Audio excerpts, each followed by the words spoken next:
Hello, ladies and gentlemen, and welcome to another episode of the Daily Friend Show. I'm your host, Nicholas Lorimer, and today I'm joined by Sara Gon. Sara, how are you?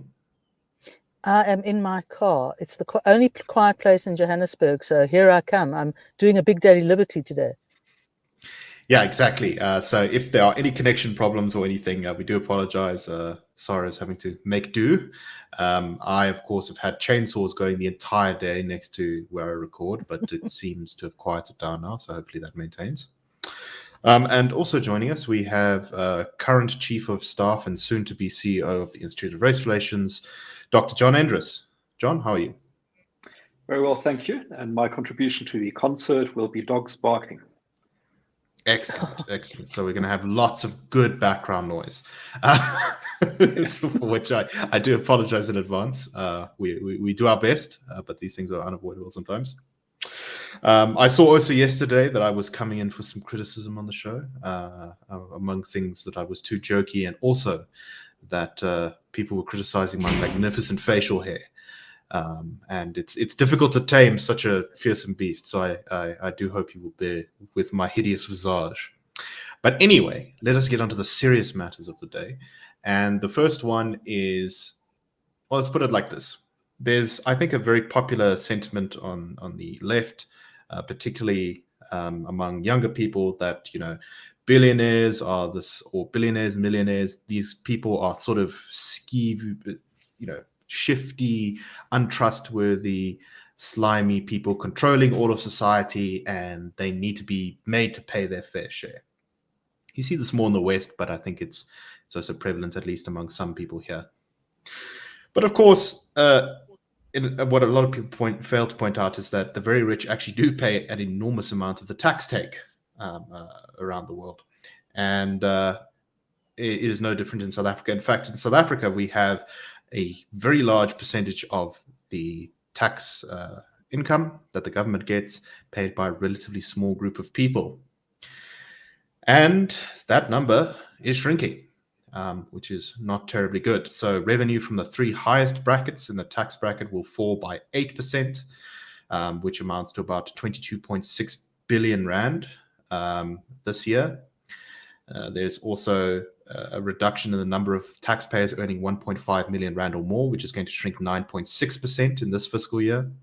The 1 million to 1.5 million rand tax bracket is expected to contract 13%, and the 700,000 to 1 million rand tax bracket by 1.1%. So we can really see that at the very top end of the scale, it looks like people are leaving the country, or maybe they're running into financial difficulties and no longer make that much money anymore. South Africa has lost at least 1,900 high net worth individuals, those with a wealth of over $1 million or more in 2020, which brings it to the lowest number it's been in 13 years, despite the fact that our economy and our population is bigger than it was 13 years ago. Not good. John, is there anything I have not brought up, or what's your take on this, the causes for this, and maybe what needs to be done to stop this? I think you were quite correct in raising the point that immigration is not the only possible explanation for why the number of taxpayers in these brackets is dropping. It could also be a drop in income, for example, so that they're no longer in the higher tax brackets but are slipping down into lower tax brackets. But either way, the conclusion and the implications for the state are not good, because we have, as you say, a very small tax base, and shifts in that tax base do affect the ability of the state to raise revenue to conduct its programs. And so I would expect SARS and the Commissioner, Ed Kieswetter, to be very aware of this, and hopefully also very worried about this, because this is really what the whole funding model of the state is based on, is on having people who contribute taxes, either through personal income tax, VAT, or company income tax. Those are the three big groups of taxation. And you really want that, all of those, to grow if you want the state to be able to keep doing what it is doing at the moment. At the moment already, the state is in a situation where it is spending far more than it is earning. And now it looks like its earnings are going to drop further, which means that that gap is going to open up between income and expenditure. It will need to be closed with debt, and debt is already very high as well. And so what all these trends are pointing to is really a very constrictive fiscal space for the state that is becoming ever narrower. And that is a result of state policies. Certainly the COVID crisis played a role in that, but the lockdowns didn't help. And the policy environment that we operate in also doesn't help. So our advice to the government is, as it has been all along, you need very serious policy reforms to turn the situation around, because you are going to cause problems in all sorts of places. And state income revenue is just one of those places. So really, once again, we reiterate the call: the state really has to protect property rights, deregulate the labor market, and become a much more investor-friendly destination in order to change this trend around. So, Sara, firstly, I want to get your take on what John just said, and if you have anything to add to that. But also, I think that most middle-class South Africans do have experience of either friends, family, acquaintances leaving the country. And I was just wondering if you have any like that you have anything to share about, or why people went, perhaps, or any thoughts on this topic at all. Well, let's put it this way. In that period when our friends were about to have kids or just having kids, there was a wave of immigration. I mean, we literally lost our social circle to immigration, to everywhere imaginable. And I think there's some things that have got to be debunked. And the first is that those figures must be very conservative, because it's very difficult to track people who is immigrating. You can't always tell who is immigrating. And it's not just the high net worth, it's the middle class is going, and the middle class across all racial definitions. It's not just whites, it's blacks, it's coloreds, it's Indian.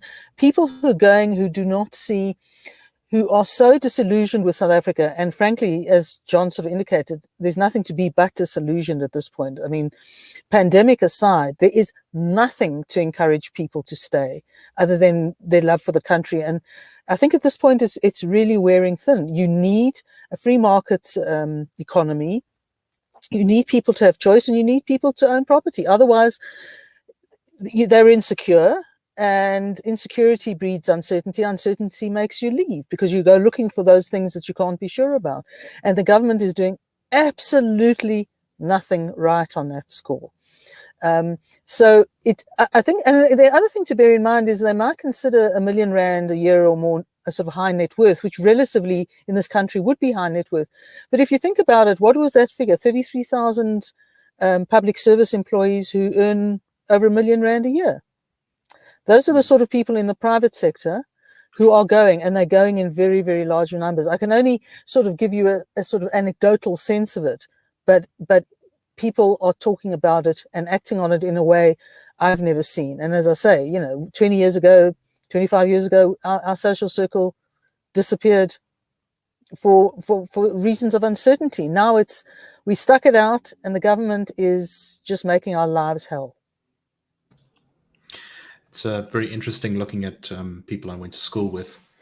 I went to a fancy pants private school, so you'd expect more than the average to be going overseas there. And yet still, there's an absolutely enormous number who are either sort of semi-graded, where they kind of are mostly overseas, and then they sometimes come back to South Africa, and others who have just fully left the country.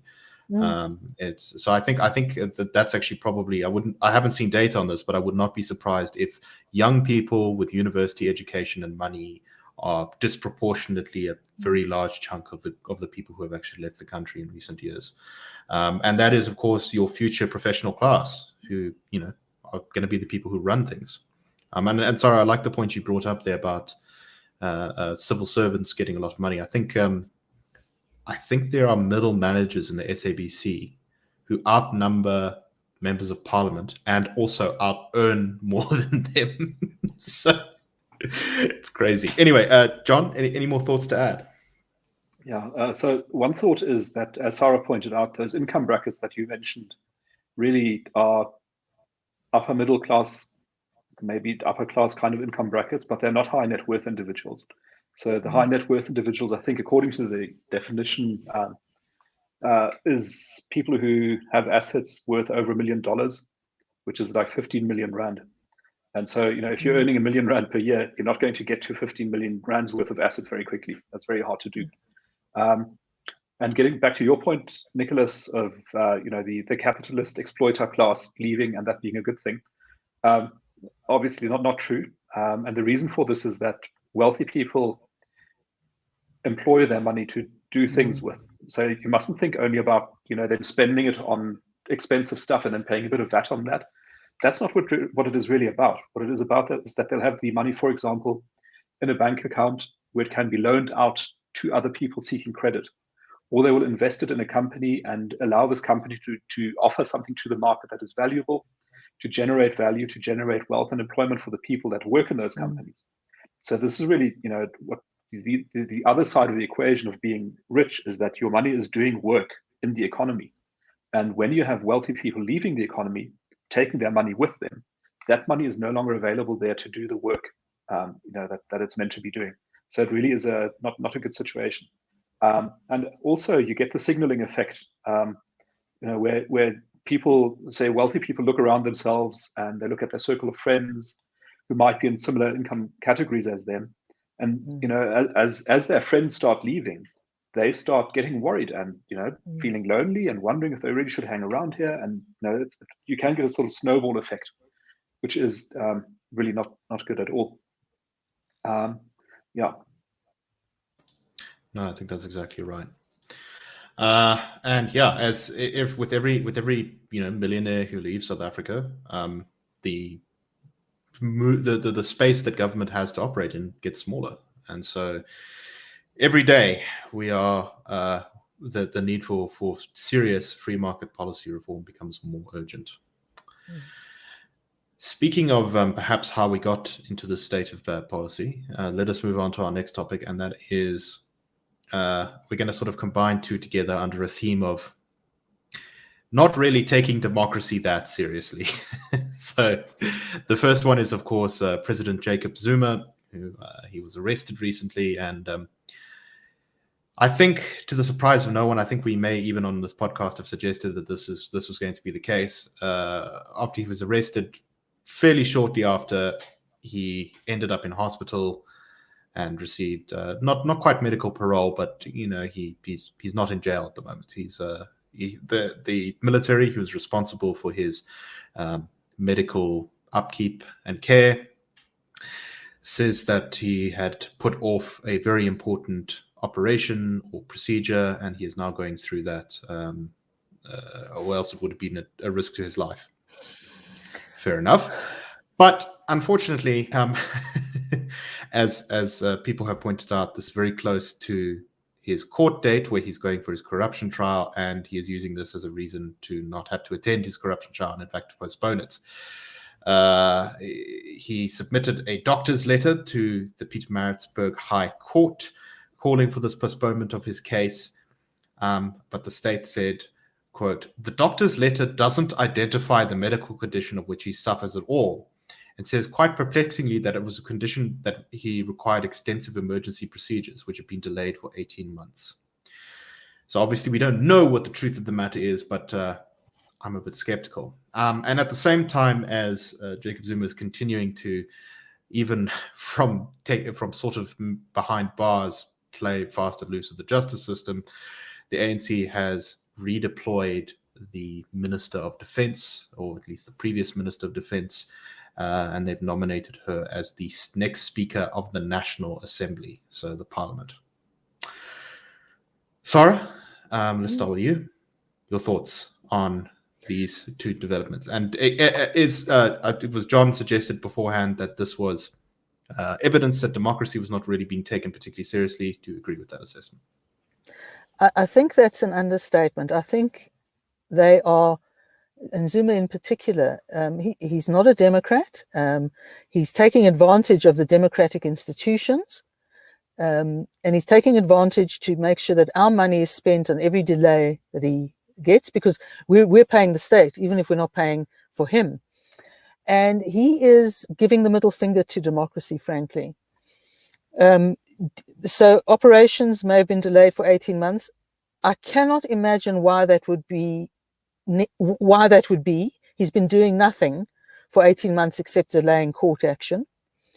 They his lawyer said something about, oh, well, we must preserve his medical patient, a doctor-patient confidentiality.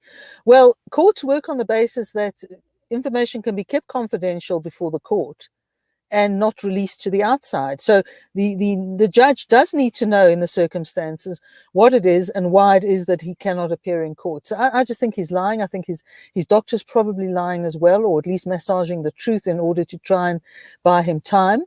It's going to be fun to see that, he's probably going to follow this up with, he's got to think of something else. So he'll apply by virtue of his medical condition to have the proceedings heard on camera or in virtually, which he's just finished, got permission through an application to have the proceedings heard in court. So do not be surprised if that is the case. The man I think is absolutely appalling. He is the antithesis of a Democrat, and I think he's really taking us for a ride, and I think we should be offended to our core. Yeah, I pretty much agree with that. John, would you like to unpack your thesis of this being evidence of the ANC not really taking democracy too seriously? Yeah, so what I'm seeing in this is that there's a tendency, I think, in the ANC to value the form of democracy above the spirit of democracy. And so many of these actions that we see, like with President Zuma or former President Zuma, and also with the former defense minister and her elevation to the high office of speaker, which is even better paid than that of a minister, of a cabinet minister, is legally possible. It sort of respects the form of the law, but it really violates the spirit of the law. In the case of the former defense minister, the first point to make is that she presided over what is quite possibly the worst intelligence failure of the democratic South Africa, and a failure of action in response to the looting and rioting that happened in July in South Africa. The expectation was that she would be dismissed from cabinet for underperformance. And I think when she lost her post, this was the interpretation. He said President Ramaphosa is taking a hard line against the intelligence cluster ministers. So he's dissolved the state security agency, and it now reports directly to him. It's no longer a ministry. The defense minister has lost her job, so she's had to bite the bullet and leave. The police minister, for unexplained reasons, kept his job. But as it turns out now, the defense minister was boosted up, in a pattern that we've seen before, where where ANC cadres, when they fail in their job, are rewarded with a promotion, often to an ambassadorship, or in this case, to the speakership. And this really shows you that the ANC takes much more seriously the paying off and pleasing of factions within the party, and much less seriously the actually, really important job of protecting democracy and making sure that the state is well run. And that I think is really the essence of this. And this is the parallel that I see between Jacob Zuma delaying his trials through every trick in the book over a course of decades, and thumbing his nose at the judiciary, at the South African people, and doing it again now with this doctor's note, which very few people believe to be genuine. Would also add to that maybe this attempt to postpone the elections at the moment. That's something that's got us really worried. I know you've spoken about it before on the show, but that is, possibly the beginnings of a slow motion coup. And there's this risk that you sort of start diluting, softening the rules a little bit, bending them here and there. And once they're soft enough, you can break them. And then once they're broken, they're very hard to put back together again. And the IRR is going to the Constitutional Court as an amicus to oppose the postponement of the elections. So you're welcome to visit the IRR website there and add your voice on the campaigns page, just to our efforts to change that, to stop that. But overall, the picture is one where democracy is not being treated very kindly by the ANC. Yeah. So one of our commenters here, I see, has said that, democracy doesn't exist in South Africa. It never has. John, I think that there is a problem with that line of thinking, in that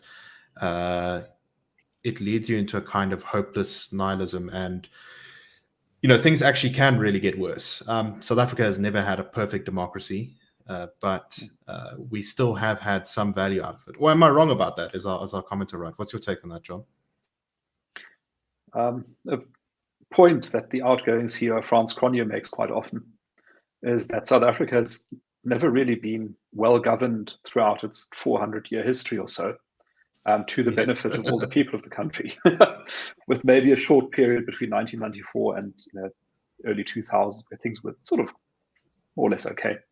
But that the pattern really that was established over the course of centuries is one of oppression and lack of liberty, lack of freedom, bad administration, etc., etc., etc. And that in a way we're reverting to that pattern.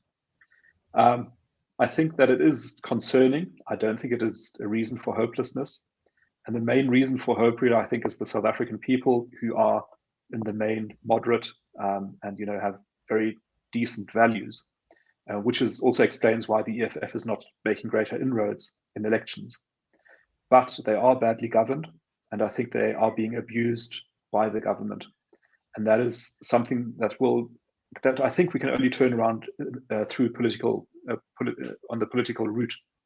So what it takes really is to get many of the people who are staying away from elections to become involved again and really vote in favor of parties that do preserve their liberties and that do promote policies that will lead to growth. That's how we turn this thing around. I think short of that, it's not looking so good. Sara, any final thoughts before we move on?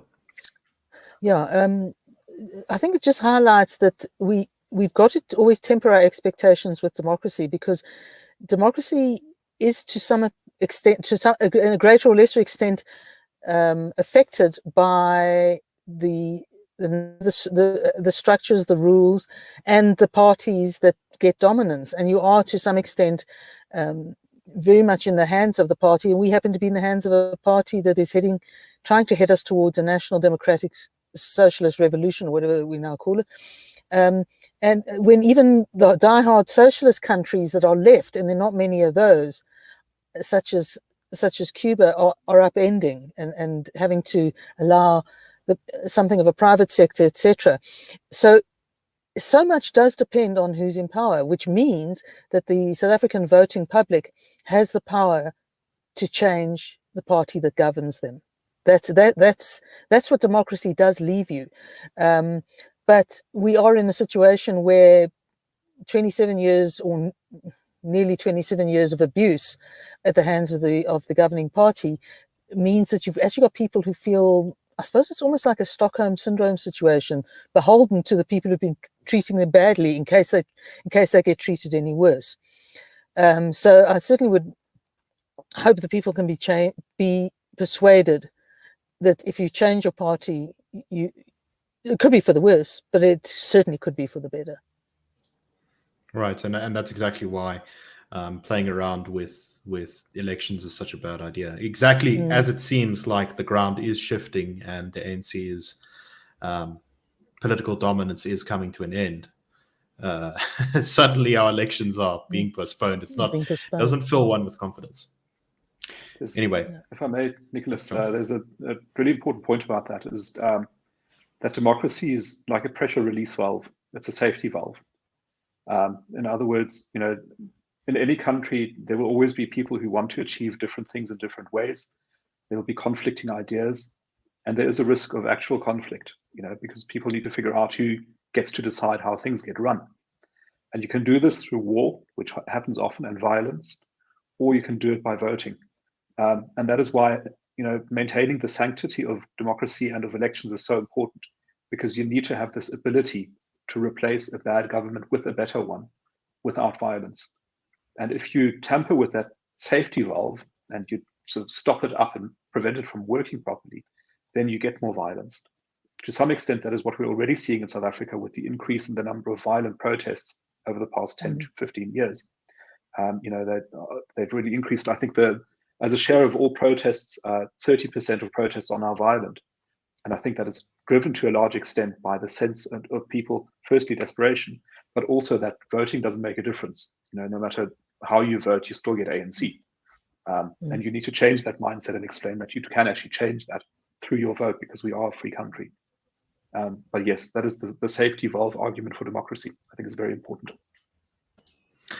Right, let us move on to our final topic for today, and that is that South Africa has ranked in the bottom third of 181 countries in the 2020 Global Youth Development Index.